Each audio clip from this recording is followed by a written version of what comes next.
সাধারণ সভা বলতে একটা যদি এক জায়গায় একটা সভা পরিচালিত হয়, সেখানে সব ধরনের মানুষের সবাই থাকে, তাই না?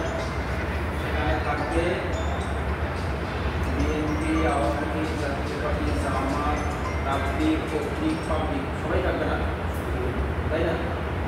আমরা যে পরিমাণে আমরা যেভাবে মানুষকে আহ্বান করেছি সেই পরিমাণ মানুষগুলি তারা পাইছে কি পাই নাই জানি না, কিন্তু যারা পাইছে হয়তো আসছে। আরও যারা আসে নাই তাদের জন্য আমরা মন থেকে দোয়া করব, ভাইদেরকে যেন ইসলামের এই কথাগুলি শোনার জন্য আল্লাহ তৌফিক দিয়ে দেয়।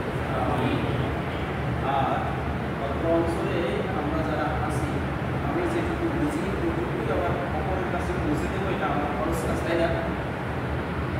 বাংলাদেশ জামাত ইসলামী এই কাজটাই করে। জামাত ইসলামী কেমন দল আপনারা চিনেছেন তো নাকি?